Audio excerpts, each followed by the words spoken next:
Hello বন্ধুরা, কেমন আছেন সবাই? আমি সুরেশ মণ্ডল। আবার অনেক দিন পরে, আরাউন্ড 1 বছর 1.5 বছর পরে তোমার কাছে আবার আগের মতন কথা বলার জন্য এসে গেছি। তোমাদের এবার কি নিয়ে শুরু করব যদি তোমরা জানতে চাও, প্রথম থেকে শুরু করতে হবে। যেটা এই বছরের প্রথমে যে জিনিসটা হলো আমাদের জীবনে, মানে যে ঘটনা সবাই জানেন, আমাদের বাবা আমাদের কাছ থেকে চলে গেছে ঈশ্বরের কাছে জানুয়ারি 1, 2025 এই সালে। আর আমার মা 2025 সালে জানুয়ারি মাসে 22 তারিখে উনিও চলে গেছে। আমার বাবার হয়েছিল হার্ট অ্যাটাক, আর আমার মার হয়েছিল প্যানক্রিয়াটাইটিস। দুজনেরও যথেষ্ট হোক ট্রিটমেন্ট করলাম আমরা, তা বাঁচাতে পারলাম না। সো এখন বর্তমানে আমি আর আমার ভাই আমাদের পরিবারে। তো এখন আমি আমাদের এনজিওর ব্যাপারে কিছু কথা বলবো, তার জন্য এই ভিডিওটা তৈরি করছি আমি। কোনো ভুল থাকলে ক্ষমা করবেন, কেন আমি পুরোপুরি বাঙালি হয়ে থাকলেও কি এই পরিবেশে মানুষ হয়েছি, তো তা বাংলা ঠিকভাবে বলতে পারবো না। তোমরা যদি কোনো ভুল বুঝতে পারো, মানে ওইটা ঠিক করার জন্য আমার ডাইরেক্ট মেসেজ করবে, আমি ওইটা ঠিক করে নেব। ওইটা ছাড়া যা কিছু তোমাদের বোঝার মতন আমি ইংলিশ বাংলা একটু মিশিয়ে মিশিয়ে তোমাদের বুঝিয়ে দেব। এবার শুরু করি। আপনারা সবাই জানেন আমাদের একটা সংস্থা আছে। আমাদের সংস্থার নাম হলো কমলেশ চ্যারিটেবল ফাউন্ডেশন। আমাদের সংস্থা 2021 সালে জানুয়ারি 25 তারিখে স্থাপনা হয়েছে পন্ডিচেরিতে, যেটা সাউথ ইন্ডিয়া আন্ডারে পড়ে, ইউনিয়ন টেরিটরি। আর ওই জায়গায় কি পরিষেবা নিয়ে আমরা এনজিওটা তৈরি করেছি, মানে 2016 সাল থেকে আমাদের বাবার কাছে অনেক রকম বন্ধুবান্ধব হোক, না গ্রামের লোক হোক, না জানাশোনা লোকজন ট্রিটমেন্টের জন্য আমাদের পন্ডিচেরিতে এসেছিল। সিএমসি বেলুর পরে আমাদের পন্ডিচেরি জিপমার হসপিটাল বিশ্ববিখ্যাত। আর ইন্ডিয়াতে নাম্বার 1 ক্যাটাগরি লিস্ট আন্ডারে জিপমার হসপিটাল 5 নম্বর ভিতরে আছে। তোমরা ওই স্ট্যাটিস্টিক্স না ডেটা ইন্টারনেটে সার্চ করতে পারো। So best hospital in India. So ওই হসপিটাল পরিষেবা পাওয়ার জন্য কত লোকজন আমাদের কাছে আসতে শুরু করলো। 1-2 জন পরিষেবা পাইয়ে ভালো লেগে আর ওদের ট্রিটমেন্টটা কমপ্লিট করে, আর আমাদের কাছেও পরিষেবাটা খুব ভালো পাইয়ে, মানে বিশেষ করে আমার বাবা যা পরিষেবা দিল, থাকার বন্দোবস্ত, লোকজনের হসপিটালে দেখিয়ে দেওয়া, ওদের ভাষা বুঝিয়ে দেওয়া, ওদের হসপিটাল লোকাল গাইডেন্স করা, আরও সব রকম সাহায্য যেটা একটা পেশেন্ট পক্ষ থেকে দরকার পড়ে, সব কিছু আমার বাবা নিজে থেকে শুরু করে সব শেষ পর্যন্ত কমপ্লিট করে দিয়েছিল। শুরু করেছে 2016 সাল থেকে। উনি তখন ব্যক্তিগতভাবে বাইরে কাজ করতো এমবিডিএল বটল কোম্পানিতে as a quality executive. So উনি ওই কাজে থাকতেই ওনার এই ইয়েতে ইন্টারেস্ট এলো আর লোকজনের সাহায্য করতে শুরু করলো। ওই সময় বিশেষ করে আমি ছিলাম না, আমার বাবা, মা, ভাই আর রেখা ম্যাডাম, উনি ম্যানেজার এখন কেসিএফের।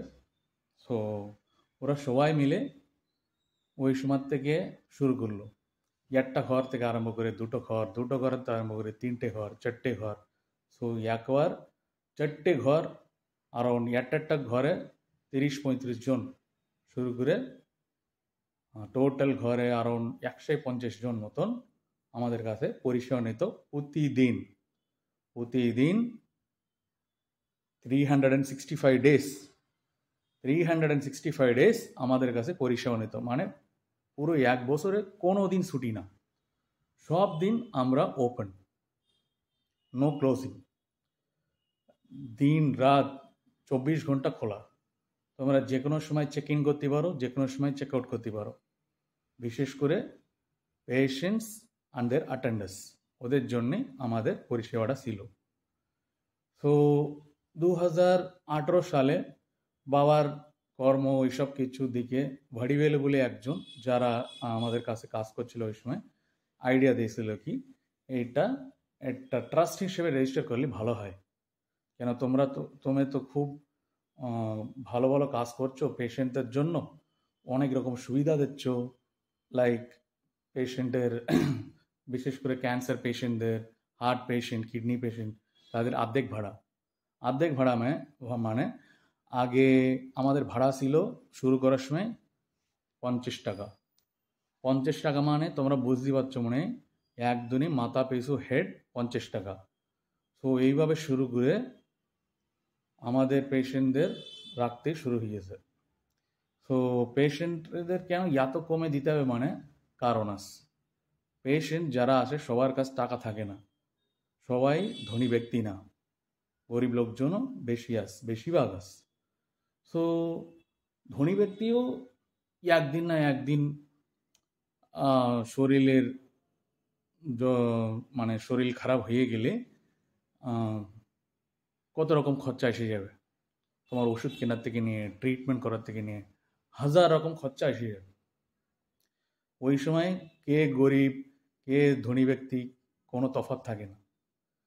সো সবার কাছে ট্রিটমেন্টটা থাকবে ফার্স্ট প্রেফারেন্স। ওকে, সো ট্রিটমেন্টটা থাকবে ফার্স্ট প্রেফারেন্স। সো তারপরে সব কিছু, আমাদের উদ্দেশ্য ওইটাই। ওরা যদি থাকায় খাওয়ায় না অন্য কিছুতে টাকা বেশি ব্যয় করে ফেলে, ওরা দীর্ঘদিন থেকে ট্রিটমেন্ট কিভাবে কমপ্লিট করবে? সব ট্রিটমেন্ট এই জায়গায় ফ্রি অফ কস্টে না হলে মিনিমাল কস্টে তৈরি করে দিচ্ছে হসপিটালস। বিশেষ করে জিপমার হসপিটালে বেশিরভাগ সব রকম ট্রিটমেন্ট হয়, like cancer, brain tumour, cardiac, paediatric, gastroenterology, তারপরে মহিলাদের জন্য নামটা ভুলে গেছি, বলছো মহিলাদের ওয়ার্ড আছে। সো মহিলাদের সমস্যা সব কিছু দেখে ওই জায়গায়। আরও কত রকম মাল্টি স্পেশালিটি হসপিটাল আমাদের জিপমার হসপিটাল। আরও তার ইকুয়ালি ভালো হসপিটালসও আছে, প্রাইভেটে আছে, like PIMS hospital, Mahatma Gandhi, Indira Gandhi. So ওই সব জায়গায় ম্যাক্সিমাম কম খরচার ভিতরে তোমার ট্রিটমেন্ট পেয়ে যাওয়া, যদি তোমার শীঘ্রই করতে গেলে। ওকে, সো আমাদের কাছে বিশেষ করে জিপমার হসপিটালের রোগীরা বেশিরভাগ থাকে। কেন আরসিসি রিজনাল ক্যান্সার সেন্টার আমাদের জিপমার হসপিটালের ভিতরে উপস্থিত। সো লোকজন সবাই ওদের ট্রিটমেন্ট যেটা ওয়েস্ট বেঙ্গলে হয় না, অনেকবার ফেল হয়ে যায়, না আর্থিক সমস্যার জন্য করতে পারে না, সাউথ ইন্ডিয়া আসে, লাইক সিএমসি বেলোর, না সাই বাবা ব্যাঙ্গালোর, আরও কত রকম হসপিটালস ঘুরে লাস্টে ওরা যখন পারে না, টাকা পয়সা শর্ট, সব জায়গায় টাকা খরচা করে পরে উঠে গেছে, ওরা অ্যাড্রেস ঠিকানা সব কিছু পাইয়ে আসে Pondicherry JIPMER, first JIPMER, next PIMS. Okay, so বাবা বুঝতে পারলো কি মানুষের পরিষেবা দরকার, কেন অনেক দীর্ঘদিন থেকে ট্রিটমেন্ট করতে হবে। তো সো ওই কারণের জন্য লো কস্ট অ্যাকোমোডেশন শুরু করলো আরম্ভকালে। ওই সময় 2016, ওই সময় শুধুমাত্র একটা দুটো লজ ছিল, ওরা কমার্শিয়াল, বাবার মতন সব রকম পরিষেবা দেওয়া মানুষ না, ওরা শুধু হোটেলস, লাইক ওরা ওই যে থাকার জায়গা দিয়ে দেয়, অ্যাডভান্স পে করতে হবে, থেকে তুমি যতদিন ট্রিটমেন্ট কমপ্লিট করছো কমপ্লিট করে চলে যেতে। বাট আমাদের পুরোপুরি পেশেন্ট পরিষেবা। ওকে, সো সবার ভালো লাগলো, কমলেশ দা আমাদের এই সব কিছু তৈরি করে দিচ্ছে, আরও রেশন চাল দিচ্ছে, লাইক রেশন চাল আমরা কিনে ওইটা ওদের দান করতাম। মানে বাবার কি একটা উদ্দেশ্য বলে শুরু করলো জানি না, তা মনে করলো কি অন্ত ওদের খরচায়, খাওয়া খরচায় এইটা অন্তত বাঁচবে। ওই চাল যেটা কেনে টাকায় ওইটা অন্তত বাঁচবে। ওইরকম করলে রেশন চালটা দেওয়া শুরু করলো প্রতিদিন 250 করে প্রতিটা মানুষের। সো ওই রকমভাবে কন্টিনিউ হয়েছে ওনার জার্নি কমলেশ চ্যারিটেবল ট্রাস্ট হিসেবে শুরু করা পর্যন্ত। সো ওই সময় অনেক লোকজন, সবাই একটা কমিউনিটি হিসেবে আমাদের সঙ্গে থাকতো। তো সবাই একসঙ্গে রান্না করতো, হুম, বড় বড় ফিস্ট মতন তৈরি করতো বাবা। সো ওই সময় সবাই একসঙ্গে মিলেমিশে কাটাকুটো করা, ওয়াশিং করা, রান্না করা, আবার সবাই একসঙ্গে বসে খাওয়া দাওয়া। অন্তত মাসে একবার, না মাসে দুবার, না কোনো কোনো সময় অনুষ্ঠানের সময়, না কোনো রকম একটা ফেস্টিভ্যালের সময় ওই সব রকম আনন্দ হতো এই সময়, ওই মানে ওই কালে বললে চলে। তারপরে আস্তে আস্তে এলো 2019, ওকে, 2019 করোনা, কোভিড। কোভিড সবাই জানো, সবাই যেভাবে হোক আমরা আক্রান্ত হয়েছি। তো আমাদের কাজকর্মে অসুবিধা হয়ে গেল, শরীর খারাপ হয়ে গেল, আপনজন আমাদের অনেক লোকজনের আমরা হয়ে ফেলেছি, ভগবানের কাছে চলে গেছে। সো কোভিডের সময় একটা বড় ডাউনফল আমাদের। ওই ওই সময় যতই আমার বাবা ট্রাস্ট হিসাবে রেজিস্টার করে থাকুক 2018-এ, একটা ডাউনফল। সবাই ওই সময় একটু অসুবিধা করেছিল অনেক রকম ভাবে। লাইক গভর্নমেন্ট বলে দিচ্ছে ভাড়া না দিতে, এটা অ্যাডজাস্ট করো, বাট ওরা একদম ভাড়া দিতে ছিল না। বাট অনেক রকম সমস্যার পরে বাবা কি করলো, কাল ওই সময় বাইরে যাওয়া বারণ, তাও বাবা সবার জন্য খাবার কালেক্টরের কাছে সব রকম লিস্ট দিয়ে প্রতিটা দিন বাইরে না গিয়ে আমাদের লজেস মতন ছিল আগের সময়, ওই জায়গায় এসে সব রকম পরিষেবা করতো, খাওয়া দাওয়া সব রকম। তো এরকম হাজার সমস্যার পরে করোনা একটু কমলো। ওই সময় সবাই চলে গেছে বাড়ি, পৌঁছে গেছে ওয়েস্ট বেঙ্গল, উড়িষ্যা, ঝাড়খণ্ড, আসাম, আসানসোল, সব জায়গায় চলে গেছে। আমাদের হালটা কি, খালি ঘর, আমাদের কোনোটাও নিজস্ব না, খালি ঘরটাই বাকি। আর মানুষ থাকুক না না থাকুক আমাদের দিতে হবে ভাড়া। একটা জায়গায় ভাড়া অন্তত 30,000 টাকা, 40,000 টাকা, সেই রকম। আমাদের লোকজন যত বেশি থাকবে তত আমরা ভাড়া ঠিক মতো দিতে পারি। একটু লোকজন কম হলেও আমাদের গায়ে পড়বে সব কিছু, আমাদের দায়ী, কিছু করার নেই, যা জমানো টাকা সব কিছু দিতে হয়। সো ওই সময় একটা বড় ডাউনফল। সো ওই সময় বাবা আমাদের বলেছিল ফ্যামিলিতে, দুটো ছেলেবেলে আসো তোমরা, যে কোনো একজন অন্তত আসতে পারো, আমার সাহায্য করতে পারো। হ্যাঁ, ভাইরা সবসময় ছিল বাবার পাশে, বাট ওই সময় ও পড়াশোনা করছিল, আমিও বাইরে পড়াশোনা করছিলাম, কাজকর্ম করছিলাম, তো আসতে পারিনি। সো ওই সময় ঠিক আমি আমার কোম্পানিতে ইনক্রিমেন্ট চাইলাম, ওরাও অনেক রকম কারণের জন্য দিতে পারিনি। বাবা বলেছিল আমাদের সব কিছু আছে, কোনো চিন্তা করি নে, আয় তুই আয়, ছেড়ে দে আয়, আমরা একসঙ্গে কাজ করবো, সব কিছু দেখে নেব, ওকে। তার অনুযায়ী আমি আমার কাজটা ছেড়ে দিলাম ডিসেম্বর 2020। আর এসে ডোনেশনের জন্য খোঁজ খবর রাখছিলাম। বাট বাবা যা ট্রাস্ট তৈরি করে রেখেছে শুধু দলিল মাত্রই ছিল, কোনো রকম কিছু অ্যাক্টিভিটিসে মানে আরও এগিয়ে যাওয়ার কোনো ডকুমেন্ট ছিল না। সো তাই আমি পুরো রিসার্চ করলাম। সো রিসার্চ করে এইটা আর কীভাবে নিয়ে গেলে ঠিক হবে বলে ওই পদ্ধতিতে পৌঁছে আমি একটা কনসালটেন্সির মাধ্যমে 2021 জানুয়ারি 25 কোম্পানি হিসেবে, নন প্রফিট কোম্পানি হিসেবে আমরা রেজিস্টার করেছি। মিনিস্ট্রি অফ কর্পোরেট অ্যাফেয়ার্স আন্ডারে ইনকর্পোরেট হয়েছে, মানে ওরা আমাদের নন প্রফিট কোম্পানি হিসেবে রেজিস্টার করেছি আমরা। এইটা কোনো ট্রাস্ট না, সোসাইটি না, ট্রাস্ট অ্যাক্টও না, সোসাইটি অ্যাক্টও না, এইটা হচ্ছে কোম্পানি অ্যাক্ট। তো প্রফিট কোম্পানি মানে লাভ তৈরি করা কোম্পানি কি কি রকম রুলস ফলো করতে হবে, কি রকম ফাইলিং ফলো করতে হবে, সব কিছুতে ফলো করতে হবে। এর থেকে যা লাভ তৈরি হবে এই যা উদ্দেশ্যের জন্য খোলা আছে ওইটার জন্যই ব্যবহার করতে হবে। সো সো কঠিন পদটা আমি চুজ করলাম, আমি আর আমার বাবা। সো মিনিমাম দুটো ডাইরেক্টার্স মাস্ট। সো ওইটা আমরা ফুলফিল করে আমরা শুরু করলাম আমাদের কেসিএফ জার্নি। সো কেসিএফ ফাউন্ডেশন ডে জানুয়ারি 25, 2021। সো আমাদের উদ্বোধনটা হয়েছিল আমাদের বাবার জন্মদিনের সময় মার্চ 1 তারিখ 2021।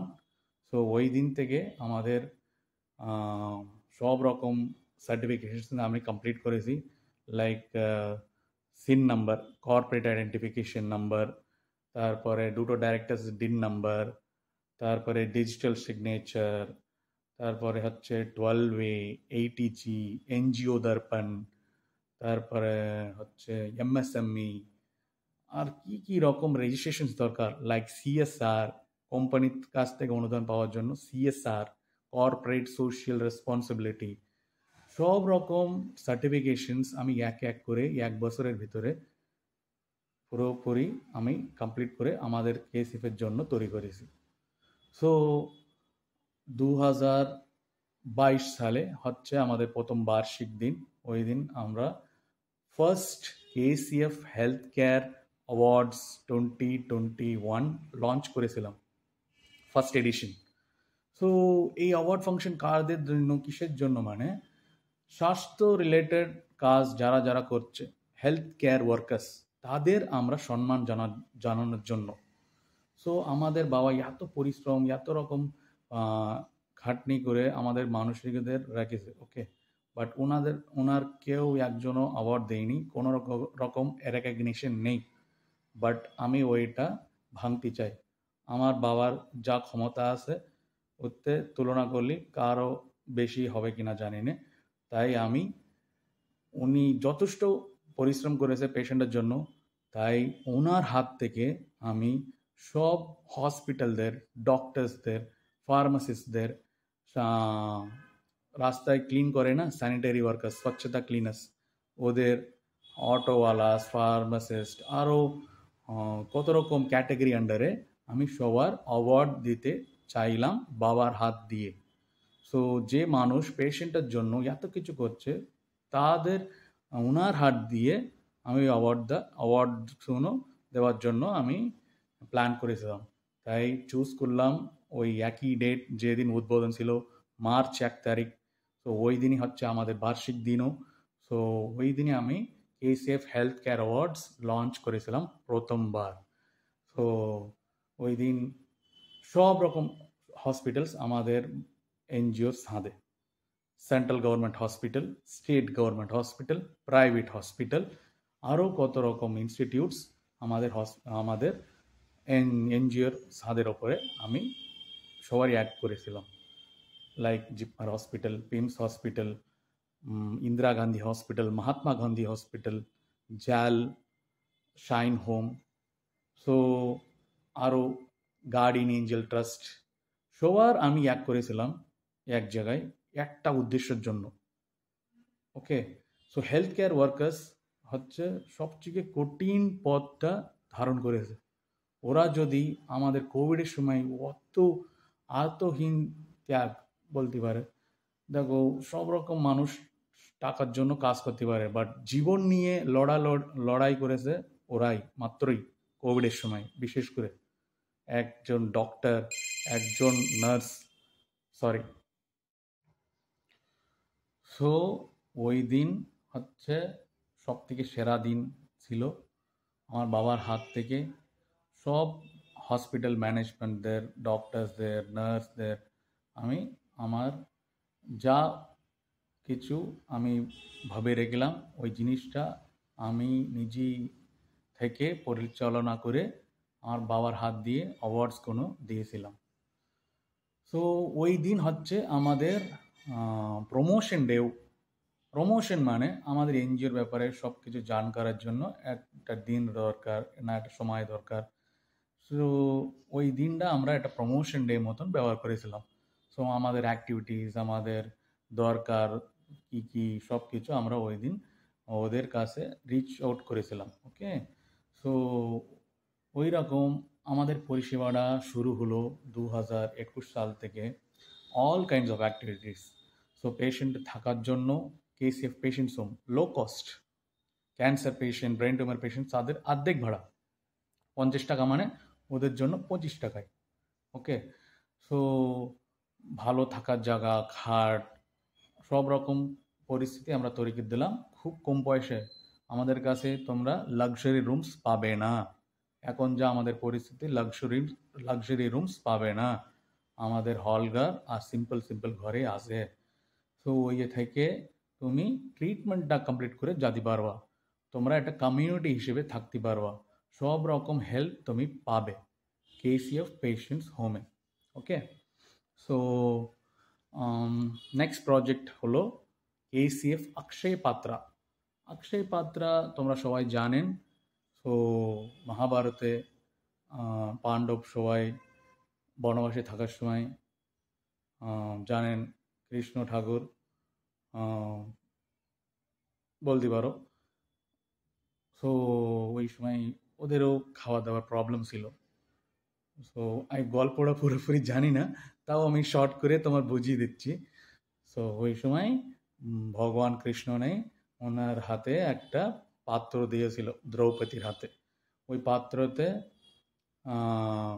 যত ভাত ওরা নীতি থাকবে, খাওয়ার ভোজন নীতি থাকবে, তত কমাবে না। সো যত দূর নেবে তত দূর ভর্তি হতেই থাকবে। ওকে, নেভার এন্ডিং ভেসেল। সো অক্ষয় পাত্রা বলে। সো আমাদের সেকেন্ড প্রজেক্ট, রেশন দেওয়া প্রজেক্টটা নাম দিলাম অক্ষয় পাত্রা। সো ওই প্রজেক্টে পেশেন্টের জন্য পুষ্টিকর খাবার দাবার দেওয়ার প্রজেক্ট। সো ভালো কোয়ালিটি রাইস দিতে শুরু করলাম। 80 টাকা 90 টাকার কেজি দামের চালটা আমরা অ্যারাউন্ড 4 কেজি প্রতিটা রুগী আর অ্যাটেন্ডারদের আমরা প্রতিটা সপ্তাহ দিতে শুরু করলাম। আর ওর সঙ্গে ডাল, ছোলা, বাদাম, খেজুর, তেল, আটা, সয়াবিন মানে সোয়া চাংস মানে কি মিল মেকার, সয়াবিন। সো ওই সব কিছু আমরা দিতে শুরু করলাম। আরও কি কি পুষ্টিকর জিনিস আমরা দিতে পারি বলে ডক্টরের কাছে জানিয়েছি। সো তার অনুযায়ী আমরা দিতে শুরু করলাম। ওকে, সো এইটা কেন তোমরা দেখছো জিজ্ঞেস করলি, একটাই একটা কারণ, উদ্দেশ্য কি, সবাই ট্রিটমেন্টের জন্য হাজার খরচা করতে হয়। ওকে, ট্রিটমেন্ট করার জায়গায় খরচা না থাকলেও থাকা খরচা, খাওয়া খরচা, আরও কত রকম দরকার থাকে। ওকে, সো আমরা এইভাবে ছোট একটা হেল্প আমরা ওদের হাতে ধরিয়ে দিই। সো প্রতিটা সপ্তাহ আমরা ওদের রেশনটা দিই। So next